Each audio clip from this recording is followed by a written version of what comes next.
Okay, let's talk about the settings in Weebly. You'll notice that we talked about the build and the design and the pages, of course the store if you want to buy anything. We're going to click on settings here and take a look at all these things. We have quite a few things down here on the side of the settings. First off, here's our site address. Mine is kotynski.weebly.com. If I want to change that at any time, I can. I wouldn't suggest changing it much because once people start linking to you, you'll break their links if you change your site address.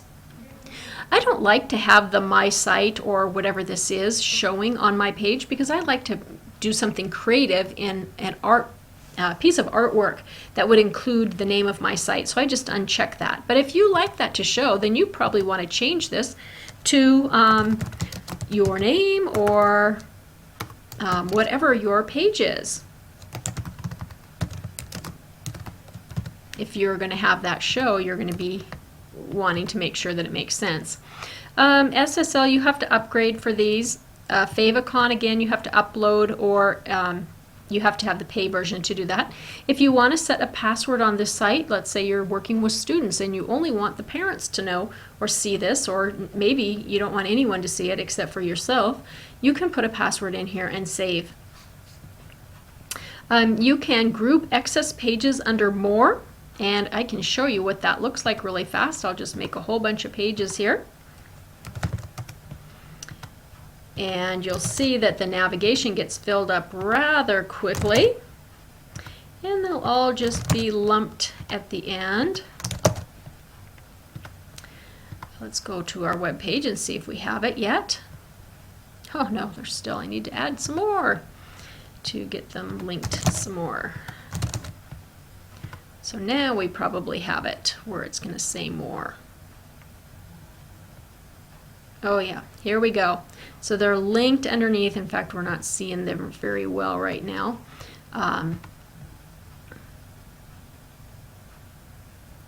Let's refresh this and go back to our settings and say group excess pages under More. So it should say More over on the side and drop them down. Another thing over here are editors. If you want to collaborate on this, you can click on Add Editors and enter their emails, separating them by a comma, and give them whatever role. To be able to do anything other than administrator, you have to have a pro account. Then you can send them a message. Click here to collaborate with me on Weebly. They'll have to create an account on Weebly, and then they will see that yours on there. You can also archive and unpublish. This is really cool. If you want to create an archive, you click Create Archive, and then you can download this. So if you're using it with student portfolios, for example, the students might want to take a picture, take a copy with them when they're done, and so you can actually create an archive of this, and then you could upload it to your own server or put it on a CD or something like that. This is perfect in case Weebly ever did start charging for everything, or if you just didn't want it on Weebly, you want it on your own server, you can create an archive. You can also unpublish the site. But remember that once something's on the web, it's out there. There's always the Wayback Machine or somebody else harvesting your information. Google will keep it up in a cached version for a while. So unpublishing doesn't get rid of things that have been put out on the net, so you have to think before you put things out there. So those are just some of the things under settings. I want to talk about one other thing if you have an education account. If you don't and you're an educator, go to education.weebly.com and log in with your regular username and password, and it will convert you to an educator account. You'll put in our website and things like that. Then when you click on Exit Editor here, you're going to notice that you have students. And in the students, you can add classes and then add students into those classes. You can create the usernames and passwords. You can change the usernames and passwords at any time. You can delete those users at any time, and then they can't edit their pages anymore or do anything in case they're goofing around. So it's really nice to be able to do that, and you can even upload classes. You have 40 classes, but if you want to get more, you can refer a teacher.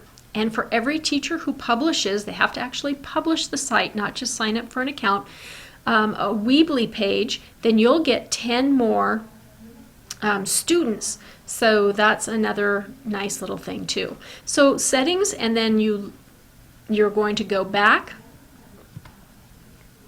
out of edit mode, and that's a good thing to know. You'll notice I have several sites here. If I want to get out of the edit mode, I am going to click on this little guy here and go exit the editor, and it gets me back to see all of my sites.